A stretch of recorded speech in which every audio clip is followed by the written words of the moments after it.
ఒక ప్రశ్న మీతో వేసి నేను ఈ యొక్క అరగంట సమయాన్ని ఉపయోగించుకుని సమాధానం చెప్పండి.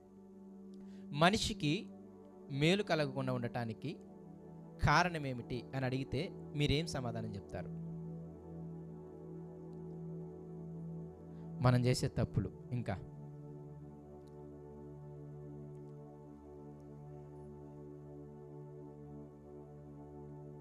సరే, మనకు జరిగే కీడన్నిటికీ కారణం ఏంటి అని అడిగితే మీరేం చెప్తారు? సరైన ప్రార్థన చేయకపోవటం. ఇంకా దేవుని ఎరిగిన తర్వాత కూడా తప్పులు చేయడం. ఇంకా సరైన భక్తి చేయకపోవడం. ఇంకా ఆజ్ఞలు మీరటం. ఇంకా అపవాదిని అనుసరించటం. ఇంకా నా ప్రశ్న అర్థమైంది కదా? నీకు నాకు, నీ కుటుంబంలో నా కుటుంబంలో మేలు కలుగుకొనటానికి కారణం ఏమిటి? దాన్నే అన్యోన్య సహవాసం. ఎవరితో అన్నది కూడా కొంచెం మెన్షన్ చేయాలి. ఎవరితో చేయకపోవడం? సహోదరులతో, సంఘముతో. కానీ క్రమము దేవునితో, తర్వాత సహోదరులతో. ఓకేనా? వాక్యముతో, తర్వాత సహోదరులతో, తర్వాత. ఓకే, ఇంకా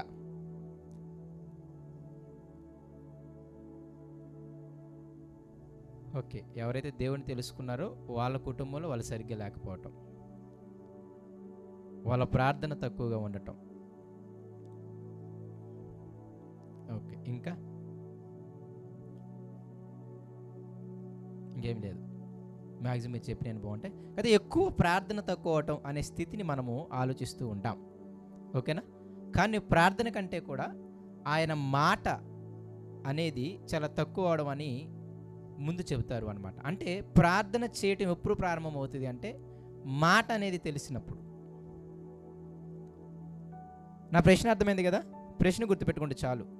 నేను పెట్టే అరగంట మీకు గుర్తుండకపోవచ్చు, కానీ ప్రశ్న గుర్తుంటే తర్వాత ఏం చెప్పారు అంటే, ఓహో, ఈరోజు నాకు నా కుటుంబంలో మేలు జరగకపోవడానికి కారణం ఏమిటి, లేకపోతే నాకు నా కుటుంబంలో కీడు జరగడానికి కారణం ఏమిటి అనే ప్రశ్నతో మనం ప్రారంభించినప్పుడు ఆ ప్రశ్న ఇంకొక ప్రశ్నతో నేను ముగిస్తాను. దాన్ని మనము నూతన సంవత్సరపు వర్తమానంగా మనం ఆలోచిద్దాం. నూతన సంవత్సరం మనం తీసుకునే తీర్మానంగా మనం ఆలోచిద్దాం. దానికి ముందు మాటలుగా ఈ యొక్క అరగంట నేను చెబుతున్నాను. ఆ గంట అర్థం అవ్వాలి అంటే ఈ అరగంట కూడా మైండ్లో ఉంటే బాగుంటుంది. అంత పెద్ద మర్మమేమి కాదు, ఇది గుర్తుపెట్టుకుంటే జరుగుతుందని కాదులే, కానీ మీకు అర్థం అవడానికి చెబుతున్నాను. అయితే డైరెక్ట్గా దేవుడు వాడిన పదం ఏంటి అంటే ఇర్మియా గ్రంథము 5వ అధ్యాయము. కొంచెం రాయగలిగిన వాళ్ళు మీ ఆ వాక్యాన్ని రాసుకొని నా వైపు చూడండి మీ డైరీల్లో. ఇర్మియా గ్రంథం 5వ అధ్యాయము 22వ వచనము ఏమనుంది? ఎవరైనా చదవరా? చదివిన తర్వాత మళ్ళీ అలాగ నువ్వే చదివితే ఎందుకు మమ్మల్ని చదవమంటావు అంటావా?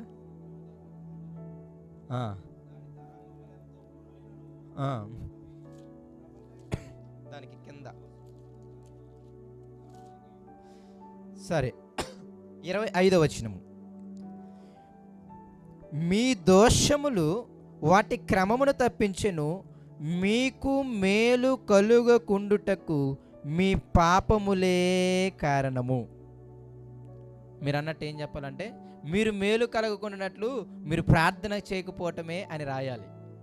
కానీ అది నేను తప్పు అని అనటం లేదు, కానీ అది చెయ్యటానికి మూలమేదో మీకు చెబుతున్నాను. అర్థమవుతుందా? అయ్యా, జాబ్ రావాలంటే ఏం చేయాలి అంటే మినిమం డిగ్రీ అయినా చదివి ఉంటే కొంచెం మంచి జాబ్ వస్తుందా అంటాం. కాబట్టి అది తప్పేమో అనట్లేదు నేను. ప్రార్థన అనేది మీరు డిగ్రీ లాంటిది అనమాట. కానీ బేసిక్గా అంటే ముందు 10th అన్న పాస్ అయి ఉండాలి. అవునా కాదా? ముందు ఇంటర్ పాస్ అయి ఉండాలి. ఇప్పుడు నేను డిగ్రీ పాస్ అవుతానని చెప్పి 10th పాస్ అవ్వకుండా ఇంటర్ పాస్ అవ్వకుండా ఉన్నాం అనుకోండి, ఆ మాటలు ఏమవుతాయి అంటే సోది మాటలు అవుతాయి.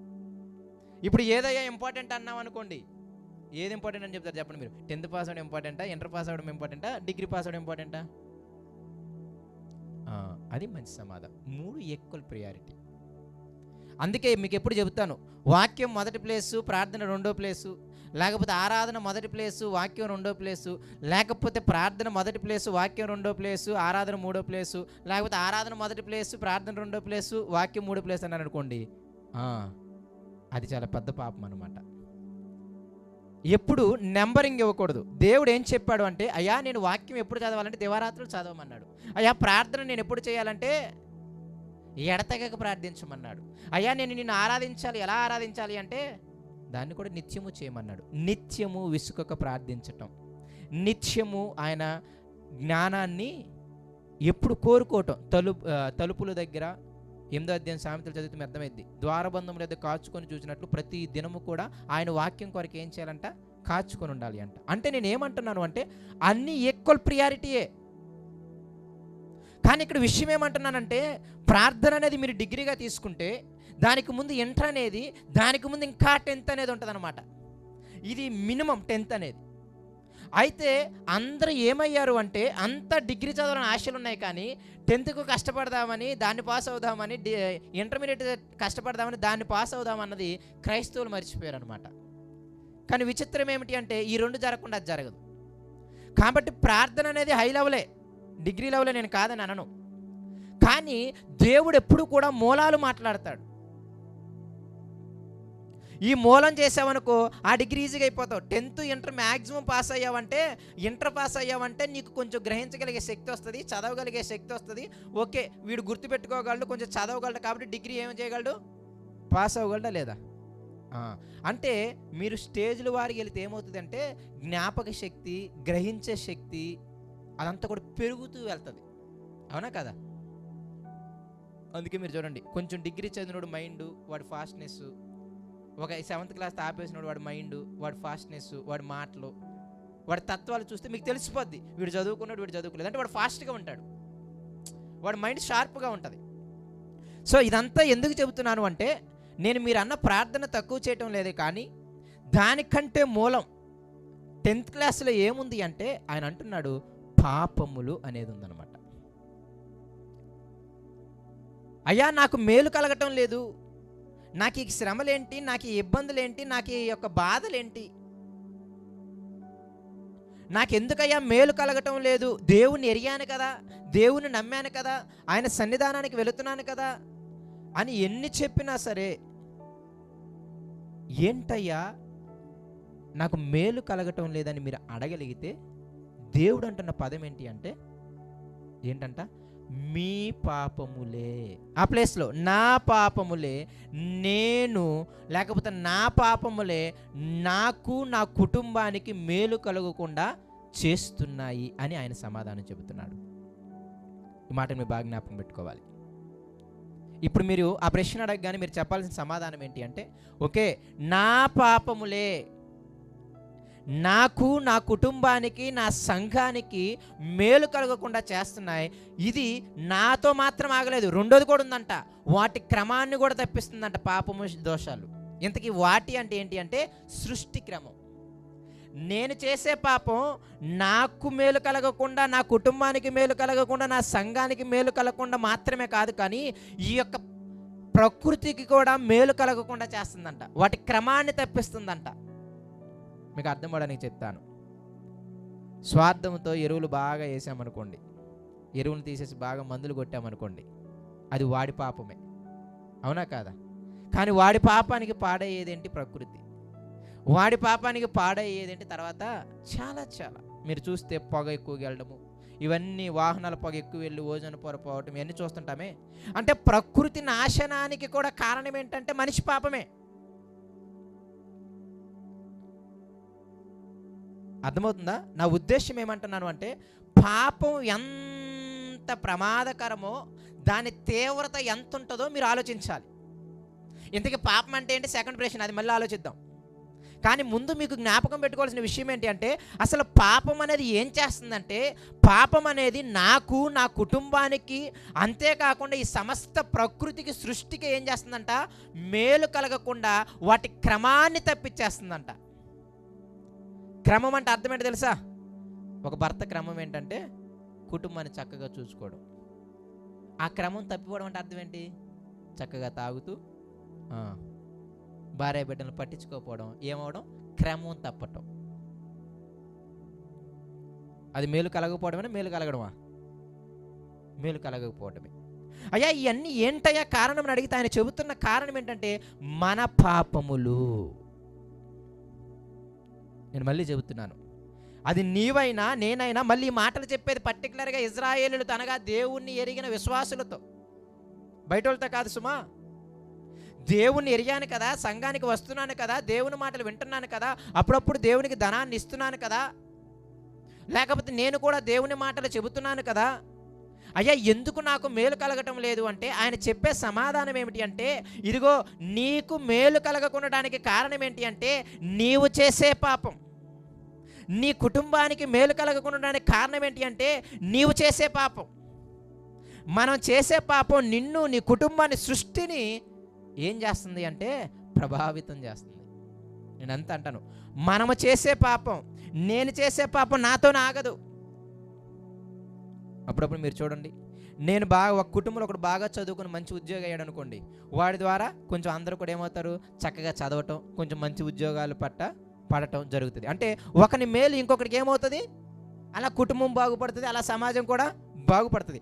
అలాగే ఒకని కీడు, ఒకని పాపము కూడా ఏమవుతుంది అంటే, నేను మళ్ళీ చెబుతున్నాను, చాలా జాగ్రత్తగా ఆలకించడానికి ప్రయత్నం చేయండి. ఈ భూమి మీద ప్రతి మనిషి ఎవరైనా సరే, ప్రత్యేకంగా విశ్వాసులు కానీ బయట వారు కానీ, అయ్యా నాకు ఎందుకు మేలు కలగటం లేదు, నాకెందుకు మేలు కలగటం లేదని ఆలోచన చేస్తే దేవుడు చెప్పే సమాధానం ఏమిటి అంటే ఏంటో తెలుసా? ఏంటంట? పాపము.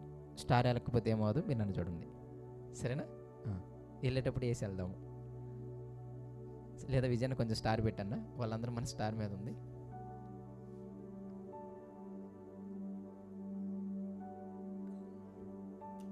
ఓకే, అందరి హృదయాలు ప్రశాంతం ఇప్పుడు. సరే, జాగ్రత్తగా ఉండండి, ఇబ్బంది ఏం లేదు. మధ్యలో ఇలా ఉంటే కొంచెం మీకు ఫ్రీగా ఉంటుంది. నేను ఒక విషయాన్ని 100 సార్లు చెప్తాను, ఇబ్బంది ఏం కాదు, మీ మైండ్లో అది గుర్తుంటుంది. కాబట్టి ప్రశ్న అర్థమైంది, దానికి కారణం ఏమిటి అంటే మన పాపాలని అర్థమైంది. అయితే ఇప్పుడు ప్రశ్న ఏంటి అంటే, ఇంతకు పాపం అంటే ఏంటో అది కావాలి ముందు మనకి, అవునా కదా? ఇంతకీ పాపం అంటే ఏంటి? పాపం వల్ల ఇంత స్థితి ఉంటుందా ఏంటి? నేను పాడైపోతాను, నా కుటుంబం పాడైపోద్ది, ఏకంగా ఈ సృష్టికే పాడైపోయే అంత స్థితి ఉందా పాపానికి? అంటే కంపల్సరిగా పాపానికి అంత స్థితి ఉంది. ముందుకెళ్ళిన తర్వాత మీకు అర్థమవుతుంది. ఇంతకీ పాపం ఏంటయ్యా అని అంటే పైన ఆయన చెప్తాడు చూడండి, 23వ వచనము. ఈ జనులు తిరుగుబాటును ద్రోహమును చేయు మనస్సు గలవారు. ఎవరినైతే చెబుతున్నాడో ఆ జనుల గురించి ఏమన్నాడు తెలుసా? వీళ్ళు ఎటువంటి వారంట? తిరుగుబాటును ద్రోహమును చేయు మనస్సు గలవారు, వారు తిరుగుబాటు చేయుచు తొలగిపోవచ్చున్నారు. వారు ఏమనుకుంటున్నారంటే, ఏమనుకోరు అంటే, రండి మన దేవుడైన యెహోవా యందు భయభక్తులు కలిగిందుము, ఆయనే కదా తొలకరి వర్షమును కడవరి వర్షమును దాని కాలమును కురిపించేవాడు కదా, నిర్ణయింపబడిన కోతకాలపు వారములను ఆయన మనకు రప్పించునని తన మనస్సులో అనుకోరంట. ఇంతకీ ఏంటయ్యా పాపం అంటే? తిరుగుబాటు చేయటం, ద్రోహం చేయటం. ఇంతకీ తిరుగుబాటు చేయడం అంటే ఏంటి? ద్రోహం చేయడం అంటే ఏంటి? ఇది ప్రశ్న. మళ్ళీ ఈ కాంటెక్స్ట్లోనే మీరు ఆలోచించండి. ఆయన చాలా క్లియర్గా చెప్పాడు, మీ దోషాలు ప్రకృతి యొక్క క్రమాన్ని తప్పిస్తున్నాయి, మీ పాపాలు ఏం చేస్తున్నాయి తెలుసా? మీకు మేలు కలగకుండా చేస్తున్నాయి. ఇంతకీ ఏంటయ్యా దోషం అంటే, ఏంటయ్యా పాపం అంటే? ఆయన చెబుతున్నాడు, తిరుగుబాటు చేయటం. ఇంతకీ ఏంటి తిరుగుబాటు చేయడం అంటే? అర్థమేంటి తెలుసా? ఇక్కడ మాటల్లో దేవుడనే ఆయన ఎటువంటి వాడు అంటే తెలుసా? పైన చెబుతాడు, అరే నేను సముద్రానికి చిన్న ఇసుక రేణువులేసి ఆపేస్తే అటువంటి భయంకరుడైన నా సన్నిధిని మీరు అనకరా?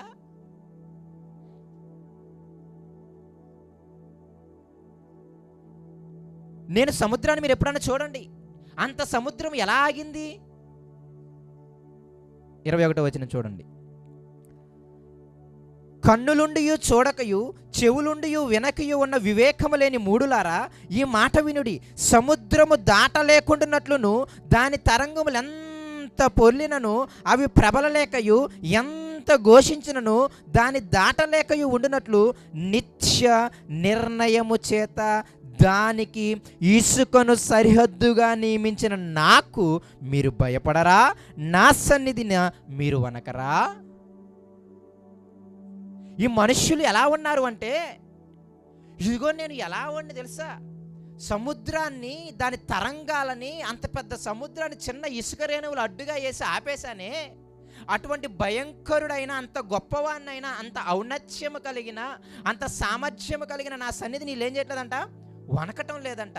వనకకపోగా ఏం చేస్తున్నావు తెలుసా, తిరుగుబాటు చేసి, ద్రోహము చేసి, అయ్యో ఇదిగో దేవుడు కదా మనకి వర్షాన్ని పంపించేది, ఆయన కదా వర్షం ఇచ్చి మనకి భూమిని పండేలా చేసేది, ఆయన కదా మనకు ఆహారం ఇచ్చేది, కాబట్టి ఆయన ఎడల మనం ఏం చేద్దాం, భయము భక్తి కలిగి ఆయన మాట వినదాం అనే తత్వము లేదంట. తిరుగుబాటు చేయడం అంటే అర్థం ఏంటి తెలుసా, మాట వినకపోవటం. కుమారులు తల్లిదండ్రులకు తిరుగుబాటు చేస్తారు. ఏం చేసి? ఎక్కువగా ఈ పదం వాడం కాబట్టి మాట వినకపోవడం అనే మాట మనం సాధారణంగా వాడతాం. కానీ మాట వినకపోవడం ఏమంటారంటే తిరుగుబాటు చేయడం అంటారు. అంతేనే కదా? మీకు అర్థమవడానికి చెబుతాను. గవర్నమెంట్ ఏమంది అంటే మున్సిపాలిటీ వాళ్ళకి, అమ్మ మీకు 18,000 ఇస్తామన్నారనమాట. వాళ్ళు ఏమంటున్నారంటే విజయవాడలోకి వచ్చి 18,000 ఇస్తే మాకు సరిపోదు, 25,000 ఇవ్వాలన్నారు. గవర్నమెంట్ ఒక మాట చెప్పింది, వీళ్ళు మొదలెట్టేసరి తిరుగుబాటు చేయడం. ప్లే కార్డులు పట్టుకొని ధర్నాలు చేసి మాకు 25,000 ఇస్తేనే మేము వస్తామన్నారు. ఓ నెల నాంచారు, నెల రోజులు జీతం వేయలేదు, తర్వాత 21,000 కుదించారనమాట. అయితే ఇప్పుడు నేను ఏమంటున్నానంటే, తిరుగుబాటు అంటే అర్థం ఏంటి? ఇప్పుడు ప్రభుత్వానికి తిరుగుబాటు చేశారా లేదా? ఏంటి తిరుగుబాటు అంటే అక్కడ అర్థం? మాట వినకపోవటమే తిరుగుబాటు చేయటం. ఇదిగో తల్లిదండ్రులు చెప్పిన మాట వినకపోవడమే కుమారులు తిరుగుబాటు చేయడం. ఇదిగో భార్య చెప్పిన మాట వినకపోవడమే భర్త తిరుగుబాటు చేయటం. భర్త చెప్పిన మాట వినకపోవడమే ఎవరు తిరుగుబాటు చేయడం? భార్య తిరుగుబాటు చేయడం. ఈ పదం సరిగ్గా వాడడం కాబట్టి మనకు అర్థమవటం లేదులే. కానీ ఇక్కడ తిరుగుబాటు చేయడం అంటే అర్థం ఏంటి అంటే, ఆయన మాట వినకపోవటం, ఆయన మాటకి లోబడకపోవటం. మీకు ఈ సందర్భం అర్థమవడానికి కళాఖండి మాట చూపిస్తాం. 1 సమూయేలు గ్రంథము 15వ అధ్యాయానికి రండి. మీ అందరికీ తెలిసిన సందర్భం సౌలు గురించి. సౌలు చేసిన పాపం అంటే ఏంటి? మీరేం చెప్తారు చెప్పండి? సౌలు పాపం చేశాడా లేదా? ఏం చేశాడు చెప్పండి? పాపం మంచి వ్యభిచారం చేశాడు, మంచి దొంగతనం చేశాడు. సౌలు పాపం చేశాడా లేదా? ఏం చేశాడు చెప్పండి? పాపం యుద్ధానికి వెళ్ళి జంతువులను తీసుకొచ్చాడు. ఇంకా సౌలు చేసిన పాపం ఏంటి చెప్పండి? దావీదుని, సరే సౌలుని రాజుగా తీసేయడానికి సౌలు చేసిన పాపం ఏంటి చెప్పండి? దేవుడు సౌలుని రాజుగా నియమించాడు కదా, రాజుగా తొలగించడానికి, దావీదుని రాజుగా చేయడానికి సౌలు చేసిన పాపం ఏంటి? సందర్భానుసారంగా చెప్పేసాడేమో.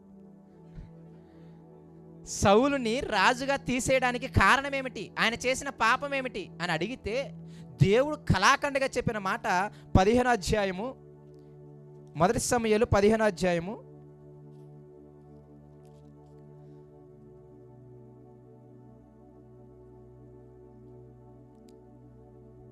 23వ వచనం. 1 సమూయేలు 15వ అధ్యాయం 23వ వచనం. తిరుగుబాటు చేయుట సోద చెప్పుటను పాపముతో సమానం, మూర్ఖతను అగపరుచుట మాయా విగ్రహము గృహదేవతలను పూజించుటతో సమానం అని చెప్పాడనమాట. తిరుగుబాటు చేయడం ఏంటంట? దేంతో పాపం? సోద చెప్పే అనంత పాపం అంట. తిరుగుబాటు చేయడం ఏం పాపం? సోద చెప్పుట అనుటితో పాపం. సోద చెప్పుట అనే పాపంతో సమానం. మూర్ఖత చూపించడం, విగ్రహాలను పూజించడం పాపంతో సమానం. ఇంతకీ ఏంటయ్యా, ఏం చేసి తిరుగుబాటు చేశాడు? తిరుగుబాటు చేయడం పాపం అని విన్నాం కదా. ఇంతకీ సౌలు ఏమని తిరుగుబాటు చేశాడు అంటే ఆయన చెబుతున్నాడు చూడండి. 21వ వచనం, 22వ వచనం. అందుకు సమూయేలు ఏమంటున్నాడంటే సౌలుతో, తాను సెలవిచ్చిన ఆజ్ఞను ఒకడు గైకొనుట వలన యెహోవా సంతోషించినట్లు ఒకడు దహన బలులను అర్పించుట వలన ఆయన సంతోషించున. ఆలోచించుము, బలులు అర్పించుట కంటే ఆజ్ఞను గైకొనుటయు, పొట్టేళ్ల క్రొవ్వు అర్పించుట కంటే మాట వినుటయు శ్రేష్టము. ఇంతకీ సౌలు చేసిన పాపం ఏమిటి అంటే, సౌలుకి వెళ్ళినప్పుడు చాలా క్లియర్గా చెప్పాడు దేవుడు. ఏమని తెలుసా? నువ్వు అమాలేకీయులను మొత్తం చంపే అన్నాడు. కానీ మొత్తాన్ని చంపేశాడు. అక్కడ బాగా ఉన్న ఎడ్లుని వీటన్నిటిని ఎత్తుకొని వచ్చేసాడు. ఎత్తుకొచ్చి పైగా ఏమన్నాడు తెలుసా? అయ్యయ్యా, ఇది నాతో పాటు ఉన్న ఇజ్రాయేలీలు ఉన్నారే, వాళ్ళకు భయపడి నేను తెచ్చానంటాడు. పైగా నిజంగానే పాపం భయపడే తెచ్చాడు. కానీ దేవుడు ఎంత సీరియస్గా ఉంటాడు మీరు చూడండి. అప్పుడప్పుడు అనిపిస్తుంది, విశ్వాసులకు భయపడి పాస్టర్ గారు ఇలా చెప్పారన్నా కూడా పాస్టర్ గారిని వదలరండి అని చెప్పడానికి ఈ సందర్భం ఉపయోగపడుతుంది. ఇంతకీ సౌలుకి ఏం చెప్పాడు? మాట చెప్పాడు. ఏం మాట చెప్పాడు? నువ్వు అమాలేకులని మొత్తాన్ని చంపేసాయి, ఏమి తీసుకురా మాకు, అది శపించబడిన లోకం అన్నాడు. అయితే వీళ్ళు ఏం తీసుకొచ్చారు? ఎద్దులు, గొర్రెలు, వీటన్నిటిని తీసుకొచ్చారు. పైగా ఎవరి కోసం అంట? దేవుడికి బలి ఇవ్వటానికి. 21వ వచనం,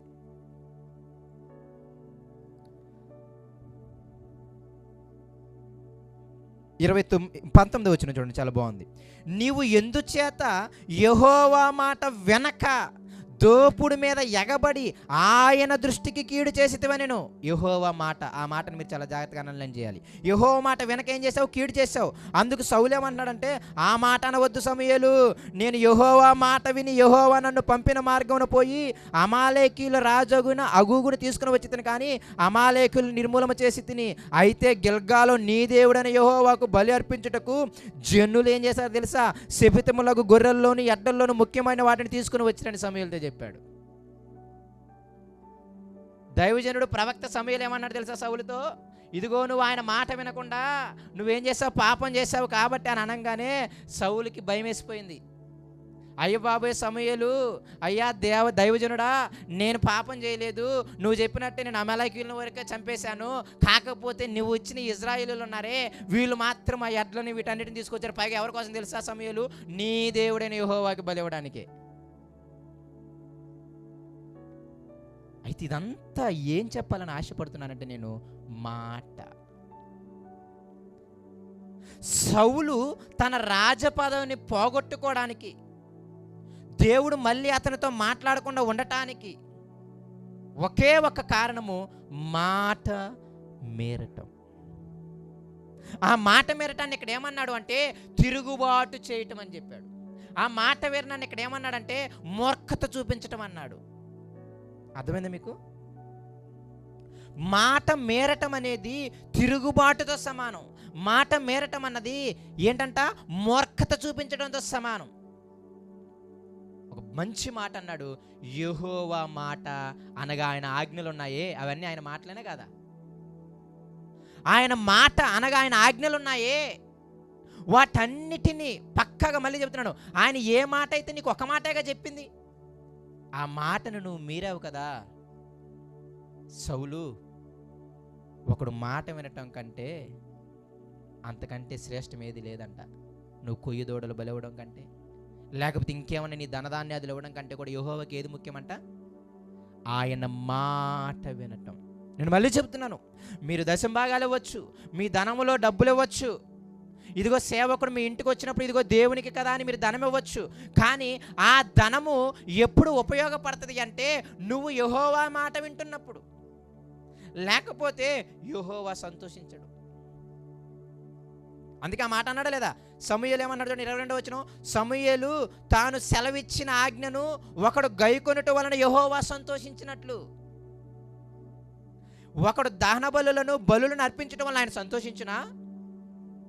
అప్పట్లో దహన బలుల ఆస్తి, ఇప్పట్లో 100 రూపాయల నోట 500 నోట ఆస్తి అనమాట. రెండు ఒకటే. అప్పట్లో వాళ్ళకి జీవాలు, ఎడ్లు, మేకలు, గొర్రెలు వాళ్ళ ఆస్తి. ఇప్పట్లో మనకు ఆస్తి ఏంటంటే డబ్బు. అదే అన్నాడు, ఆయన ఆజ్ఞ వినటము, ఆయన మాట వినటము శ్రేష్టము అంట. ఎందుకు తెలుసా? ఆయన మాట వినటము పాపం లేనితనము, అప్పుడు మేలు కలుగుతుంది. ఇదిగో నీకు మేలు కలగకుండడానికి, నీ కుటుంబంలో మేలు కలగకుండడానికి, నీ సంఘములో మేలు కలగకుండడానికి కారణం ఏంటంటే నీవు దేవుని మాటని మీరి పాపము చేయటము. తెలిసినోడే మీరు పాపం చేస్తున్నాడంటే అసలు తెలియకపోతే ఇక చేసేదంతా ఏంటి చెప్పండి? మీకు అర్థమవుతుందా? మేరటం అంటే ఏంటి? ఆల్రెడీ తెలుసుకోవడం. అసలు తెలుసుకోకపోతే ఇక నాకు తెలిసి అన్నీ చేసేది మేరటమే, అంతేనే కదా? ఎలా బ్రతకాలో తెలియలేదనుకోండి, ఇక వాడు అన్నీ చేసేది ఏంటి చెప్పండి? మేరటమే. అందుకే మీరు ఆలోచిస్తే ఈరోజు సమాజంలో దేవుణ్ణి ఎరగని వారికి మేలు కలగకుండా కారణం ఏంటంటే వారు చేసే పాపము. ఇంతకీ పాపం అంటే అర్థం ఏంటి తెలుసా? యెహోవా మాటకి వాళ్ళు తిరుగుబాటు చేయడం. ఇంతకీ యెహోవా మాట తిరుగుబాటు చేయడం వాళ్ళు అసలు ఆ మాట తెలుసుకోవట్లేదు, ఒకవేళ తెలుసుకున్నా పట్టించుకోవట్లేదు.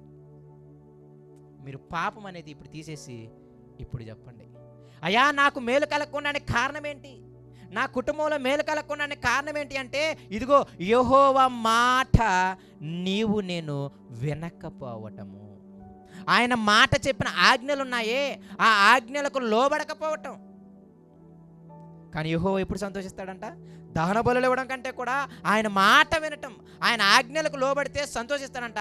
ఆయన మాట వినటం ఎంతో శ్రేష్టము అంట. ఎప్పుడైతే ఆయన మాట వినమో అది తిరుగుబాటు చేయడం సమానం. ఆ తిరుగుబాటు దేంతో ఎక్కువని తెలుసా? సోద చెప్పే వాళ్ళతో ఎక్కువలంట. యెహోవా మాట వినడం చిన్న విషయం కాదు సుమా. మీరిన తర్వాత అర్థమయ్యే విషయాలు ఇవన్నీ, నాకైనా మీకైనా. ఒక్క మాట మీరినందుకు పైగా మళ్ళీ అందులో ఎవరు తప్పులేదు తెలుసా? సౌలు తప్పులేదు.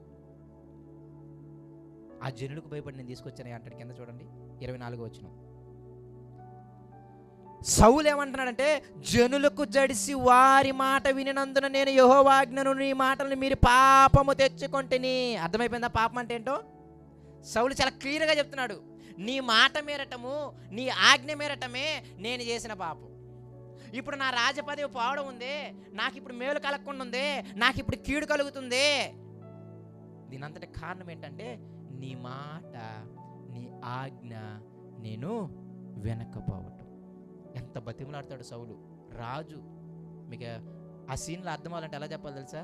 సీఎం ఒక పాస్ట్ వెంబట పడుతున్నాడు అనుకో, నన్ను క్షమించు నన్ను క్షమించని. ఎలా అనిపిస్తుంది మీకు? సీఎం గారు వచ్చి అయ్యా నా పాపాన్ని క్షమించు నా పాపాన్ని క్షమించని ఒక పాస్టర్ గారు వెంబట పడుతున్నారు అనుకోండి, ఎలా ఉంటుంది మీకు? అదే జరిగేది అక్కడ. సమూయేలు సాధారణమైన ఒక యాజకుడు.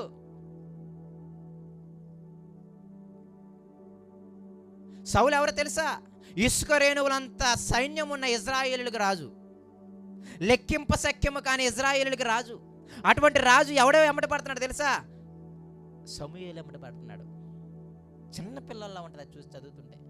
అయ్యా నన్ను విడిచిపోవు మాకు. తర్వాత ఏమంటాడు చూడండి 25వ వచనం. కాబట్టి అయ్యా సమూయేలా నా పాపమును పరిహరించి నేను యెహోవాకు మొక్కునట్లు నాతో కూడా తిరిగి రమ్మని సమూయేలును వేడుకొనెను.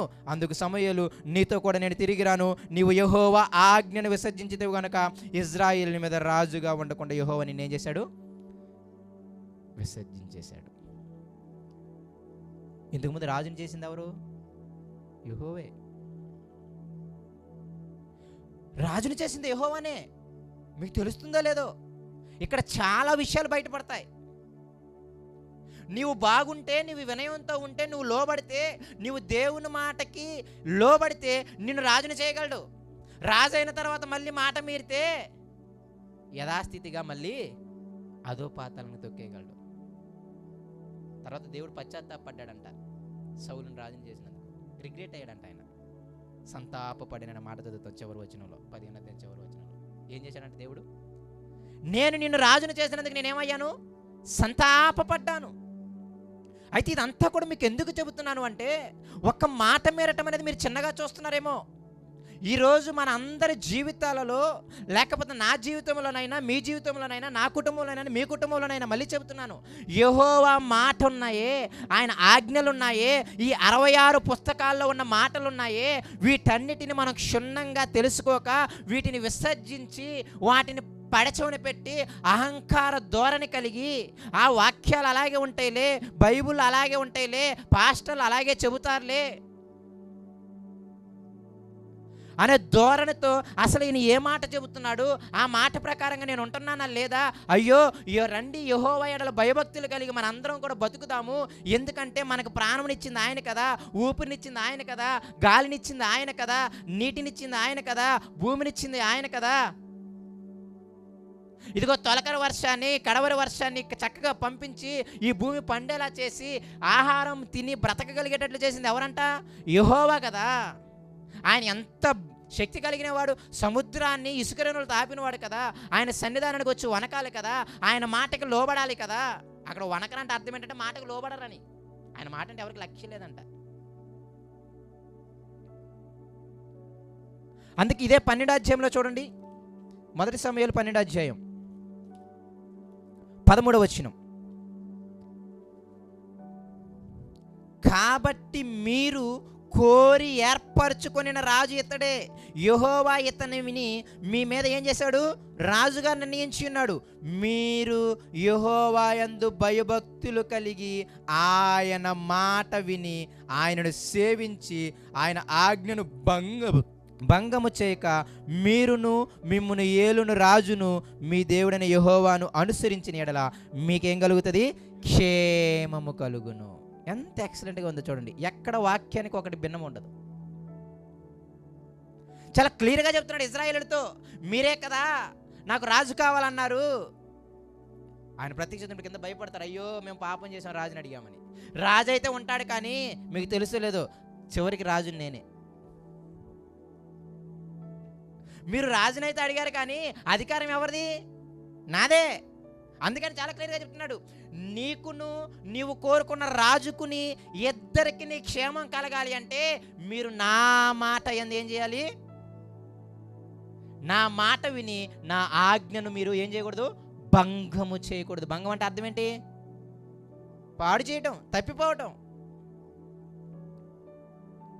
ఎందుకు ఇవన్నీ చెబుతున్నానంటే, ఈనాడు దేవుణ్ణి ఎరిగిన మనందరిలో, అయ్యా ఎందుకయ్యా నాకు మేలు కలగటం లేదు, ఎందుకయ్యా నాకు క్షేమం కలగట్లేదు అని దేవుణ్ణి కానీ మనం ప్రశ్నించగలిగితే, దేవుడు చెప్పే కళాఖండి సమాధానం ఏంటి అంటే, నీవు నేను ఏమవుతున్నాము అంటే ఆయన మాట వినే స్వభావం లేక, ఆయన మాట అంటే భయం లేక.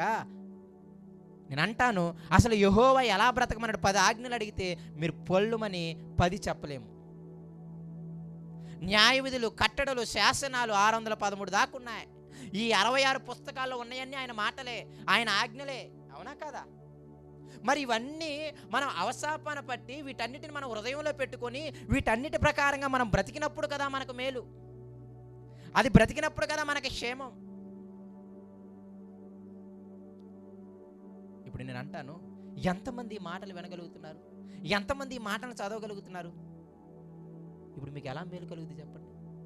మీరే ఒప్పుకుంటారు, నాకు దేవుడు మేలు చేయడం మంచిది కాదు అని. అవునా కదా?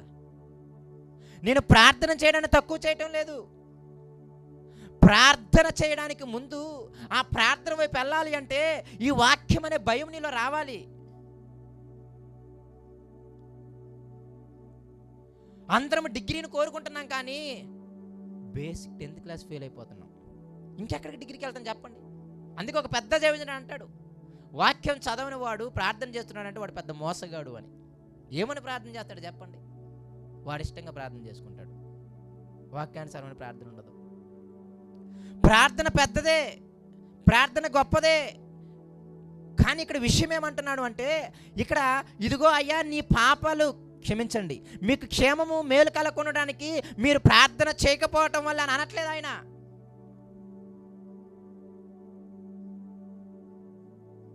మీరు నా మాట వినక, నా మాట అంటే భయం లేక, నా మాట అంటే భక్తి లేక, ఆ భయము భక్తి ఉంటే ఆటోమేటిక్గా ప్రార్థన చేద్దాం. అవునా కదా? భర్త అంటే భయం ఉంటే ఆటోమేటిక్గా భర్తను పూజిస్తాం అనమాట, ఏమవదు. మాట చాలా ప్రాముఖ్యమైనది ప్రియమైన దేవుని పిల్లరా. మీరు చాలా చిన్నగా చూస్తున్నారేమో, కానీ ఈనాడు క్రైస్తవులుగా, ఆనాడు ఇజ్రాయేల్ కూడా పోగొట్టుకుంది అదే. ఈ భూమి మీద అంత సర్వశక్తి కలిగిన దేవుడు లేడు, అంత సర్వాధికారం కలిగిన దేవుడు లేడు, అంత బాహుబలం కలిగిన దేవుడు లేడు. అటువంటి దేవుణ్ణి, సజీవుడైన దేవుణ్ణి కలిగి ఉండి అయినా వాళ్ళు మేలు పొందుకోవడానికి కారణం ఏంటి? ఎంత సిగ్గు చేయడం అనిపిస్తుంది చెప్పండి? వాళ్ళు ఏమంటాం తెలుసా? బుర్ర లేని వాళ్ళు అంటాం.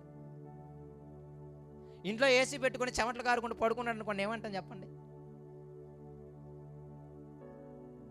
ఇంట్లో ఫ్యాన్ పెట్టుకొని చెమటలు కారుకుంటూ పడుకున్నాడు అనుకోండి, అన్నేమనుకుంటాం చెప్పండి?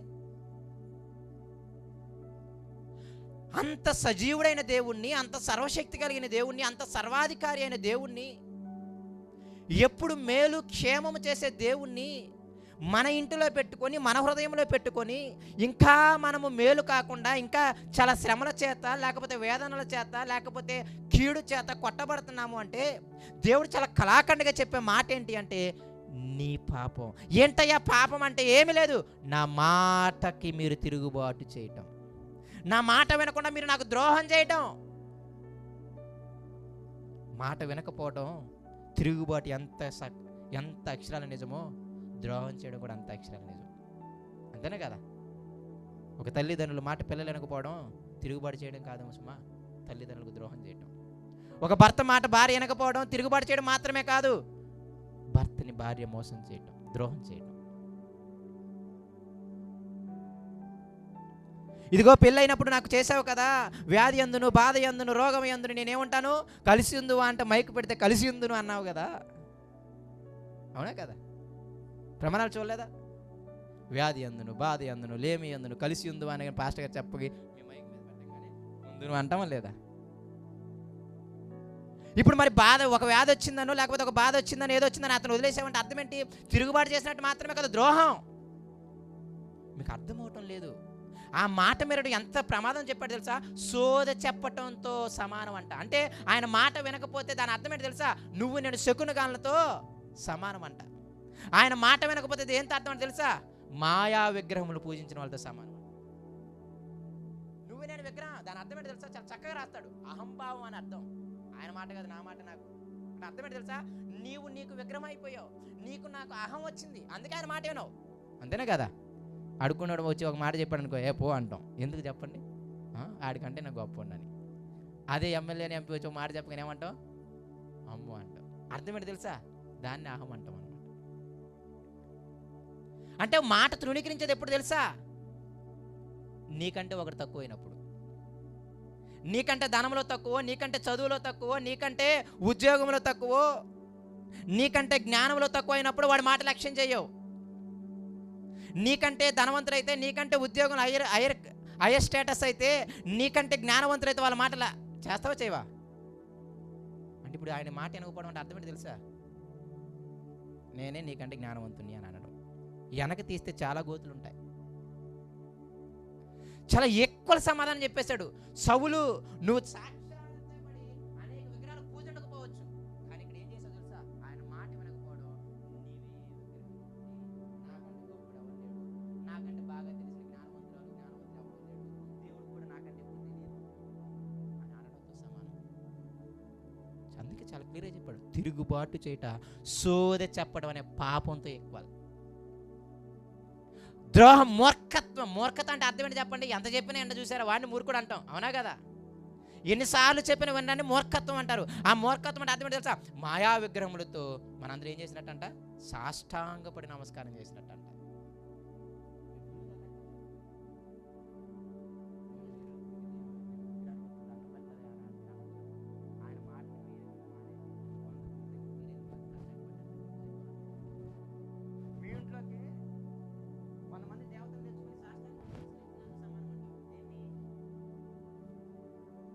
మాట వినకపోవడం.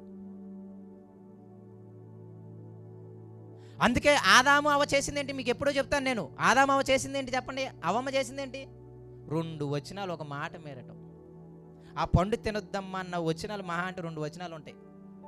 ఆ ఒక్క 2 వచనాలు ఉన్నాయే. నన్ను అడిగితే ఒక్క మాట దేవుని మాట. ఈరోజు మనకన్నా ఇన్ని ఆజ్ఞలు ఉన్నాయి. అవ్వమ్మకున్నది ఒక మాటే, అమ్మా నువ్వు అది తినొద్దన్నాడు. అది తిన్నారు, దాని ద్వారా మరణం వచ్చింది, దాని ద్వారా సృష్టి శపింపబడింది. చెప్పానా ఇందాక? మీకు ఒక మాట గుర్తుందో లేదో? నీ పాపము, నా పాపము, నా కుటుంబంతో పాటు సృష్టికి కూడా నష్టాన్ని కలిగిస్తుంది. అవ్వమ్మ చేసిన పాపము నిజంగా ఆదాముకి తగిలింది, ఇదిగో ఆ కుమారుడు తగిలింది, తర్వాత సృష్టి కూడా గచ్చ పొదల్ని, ముళ్ళ పొదలను ఏం చేసింది? ములిపించింది. లేకపోతే చక్కగా అలా విత్తనాలు కలిస్తే పంట వచ్చేది కోసుకుని ఉండేవాళ్ళం. ఈరోజు కలుపు తీయడానికి ఒక్కొక్కరు 300 కూలి ఇచ్చి అసలు వ్యవసాయం చేయడం మానేస్తే బాగుండు అంటారనమాట. మీరు వెళ్ళి ఏమన్నా వ్యవసాయం చేయాలని అడగండి. కూలిగా ఉంటే బెస్ట్, 400-500 వస్తే ఉదయంకి వెళ్ళి సాయంత్రంకి వెళ్తే మాకు పూలని అమ్మితే ఏం రావట్లేదు అంటున్నారు. చాలామంది వ్యవసాయం మానేశారు. కలుపులు తీయడానికి లక్షలు కష్టపడుతున్నారు. ఒక పేపర్ వచ్చింది, దాన్ని వేస్తారు, అది లక్షన్నర ఉంటుంది. కలుపు మొక్కలు పెరగకుండా చేస్తుంది ఆ మొక్కలు చుట్టేస్తే, జాంకాయ చెట్లు వాటి దగ్గర. ఎందుకు ఇంత శ్రమ ఎందుకు వచ్చింది? ప్రారంభంలో అది లేదంట. ఎందుకయ్యా ఇంత శ్రమపడి నేను చెమట వచ్చి తినాల్సి వస్తుంది అంటే పాపం. కాబట్టి నేను మళ్ళీ చెబుతున్నాను, ఇవన్నీ ఎందుకు చెబుతున్నాను అంటే దేవుని మాట మేరటం అనేది ఉంది చూసారా, అది చాలా ప్రాబ్లం ప్రేమ దేవుని పిల్లరా. అది మీకు అర్థమైందో లేదో నాకు తెలియదు, కానీ ఈ మేరటం అనే స్థితిని చాలా జాగ్రత్తగా జ్ఞాపకం పెట్టుకోండి. ఈ రోజు నుండి మీరు అందరూ ఏం చేయాలి తెలుసా? అయ్యా ఈ రోజు నుండి నేను నీ మాటలు వింటాను, నీ మాటలు చదువుతాను, ఆ మాటల ప్రకారంగా నా బ్రతుకుని నేనేం చేస్తాను, మార్చుకుంటాను. అప్పుడే దేవుడు నీకేం కలుగు చేస్తాడు? క్షేమము కలుగు చేస్తాడు. చాలా క్లియర్గా చెప్పాడు ఇజ్రాయేలులకి, రాజుకి. ఇజ్రాయేలులారా, మీరు ఆయన మాట వింటే, ఆయన ఆజ్ఞలు పాటిస్తే మీకును మీ రాజుకి ఏం కలుగుతుంది? క్షేమము కలుగును. ఎక్కువ వాక్యాన్ని ధ్యానిస్తూ, వాక్యాన్ని వింటూ, ఆ మాటలను నెమరు వేసుకుంటూ, ఆ మాటల ప్రకారంగా బ్రతకలేము. తెలుసా మీకు? ఇలా బ్రతకడానికి ఇప్పుడు ప్రార్థన చేయాలి. అయ్యా నీ ఆత్మ లేకపోతే నేను బ్రతకలేను కదా. ముందు ఆ వాక్యాలను తెలుసుకొని, ఆ మాటలు తెలుసుకొని, అయ్యో నాకు మాటలు అయితే తెలుస్తున్నాయి కానీ తెలిసి ఇన్ని పాపాలు చేసాము నువ్వు నేను. అవునా కదా? తెలుసుకున్న తర్వాత ఆ మాటల ప్రకారంగా బ్రతకడానికి ఉందే, ఇప్పుడు దేవుని పాదాలు పట్టుకోవాలి.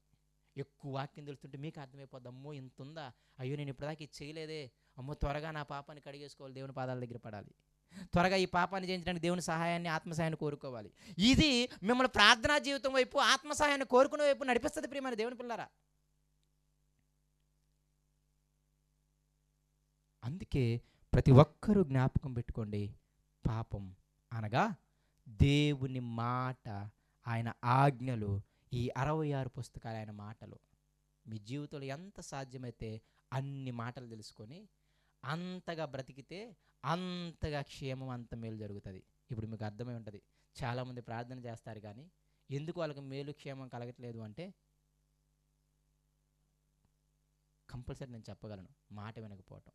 ఆయన చాలా క్లియర్గా అంటాడు, మిమ్మల్ని రక్షింపనేరుకున్నట్లు నా హస్తములు, నా చేతులు కొరచ కాలేదు, మీ మొర్ర వినకున్నట్లు నా చెవులు ఏమవ్వలేదు, మందం అవ్వలేదు. మీ పాపములు, మీ దోషాలే నన్ను మిమ్మల్ని సపరేట్ చేశాయి, నా ముఖం మీకు కనపడకుండా, మీ ముఖం నాకు కనపడకుండా చేశాయి అంటారు. మీకు కంపల్సరీగా ఈ మాటలన్నీ జ్ఞాపకం పెట్టుకోండి. దీన్ని, ఈ పాపాన్ని పోగొట్టుకోవడానికి దేవుడు ఒక ప్రాసెస్ పెట్టాడు. అది కూడా మనం తెలుసుకొని చక్కగా నూతన సంవత్సరంలో తీర్మానం తీసుకుందాం, నేను మాట ప్రకారం బతుకుతాను ఇప్పటి నుండి. ఆయన మాటలు బతకాలంటే ఏం చేయాలి? ఇప్పుడు తెలుసుకోవాలి. ఆ తెలుసుకోవడానికే మందిరం, ఆ తెలుసుకోవడానికే మీటింగ్లు, ఆ తెలుసుకోవడానికే మీరు ఎక్కడికైనా వెళ్ళటం. ఈనాడు ఏమైపోతుందంటే ఆ తెలుసుకోవడం తగ్గిపోతుంది. అయ్యా ఎందుకయ్యా నేను మందిరానికి రావాలని మీరు ప్రశ్న వేశారనుకోండి, ఇంట్లో ఇవి చెప్పరు. మరి అయ్యా ఎందుకయ్యా నేను గృహకూడికలకు రావాలి, మీటింగ్లకు రావాలంటే మరి ఇంట్లో ఇది చెప్పరు. మరి ఆయన మాటలు విని త్వరగా నేను ఆ మాటల ప్రకారం బ్రతికితే నీకు నాకు క్షేమం కలుగుద్ది. ఎందుకయ్యా స్కూల్కి పంపిస్తున్నారని అడగరు ఎవరు? స్కూల్లో పాఠాలు నువ్వు నేను చెప్పం కాబట్టి. అంతేనే కదా? అంతేనే కదా? ఎందుకయ్యా పిల్లల్ని స్కూల్కి పంపించాలంటే ఏం చెప్తారు చెప్పండి? నాకు చెప్పడం రాదు కాబట్టి. ఆ మెయిన్ అర్థాన్ని పోగొట్టుకున్నాం. రావటము, పాటలు పాడుకోవడము, లేకపోతే ఏదో చేసుకోవడము, ఆనందించాము, దేవుని సన్నిధానంలో గడిపేశామని వెళ్ళిపోతున్నాం తప్ప ఆయన మాటలు నేర్చుకోవడానికి వచ్చిన ఇదొక ఆత్మీయ పాఠశాల అనే స్థితిని మర్చిపోయాం. కాబట్టి ఈ మాటను బాగా జ్ఞాపకం పెట్టుకోండి. నీకు నాకు క్షేమము కలగకుండడానికి కారణం, నీ కుటుంబంలో నా కుటుంబంలో క్షేమము కలగకుండడానికి కారణము మీ భర్త దేవుని మాట వినకపోవడం కాదు, మీ భార్య దేవుని మాట వినకపోవడం కాదు, నీవు నేను దేవుని మాటకి లోబడకపోవటం. అది జ్ఞాపకం పెట్టుకుందాం. నేను మిగతా వాళ్ళని వదిలేయండి, భర్త వదిలేయండి, భార్య వదిలేయండి, పిల్లలు వదిలేయండి, తల్లిదండ్రులు వీళ్ళందరినీ వదిలేసేయండి, తర్వాత సంగతి. ముందు నేను దేవుని మాటకి భయపడి ఆయన మాటలు తెలుసుకొని ఆ మాటల ప్రకారంగా బ్రతుకుతాను, అప్పుడు నాకును నా కుటుంబానికి ఆఖరికి ఈ ప్రకృతికి కూడా క్షేమం కలుగుతుంది. దేవుడు చిన్న మాటలు దీవించిన గాక. కళ్ళు మూసుకుంటూ ప్రార్థన చేసుకుందాం. పరిశుద్ధుడా, ప్రేమ కలిగిన మా తండ్రి, మరొకసారి నీకు వందనాలు, నీకు స్తోత్రాలు. ఇంతవరకు మమ్మల్ని కాపాడుతూ నీ రెక్కల కింద భద్రపరుస్తూ వచ్చిన విధానాన్ని బట్టి నీకు వందనాలు. దేవా, కొంచెం ఆలస్యమైంది నాయన, క్షమించండి. కానీ ప్రభువా, వారికి ఒక మాట జ్ఞాపకం ఉండాలి నాయన. నాకు నా కుటుంబానికి క్షేమం కలగకుండా కారణం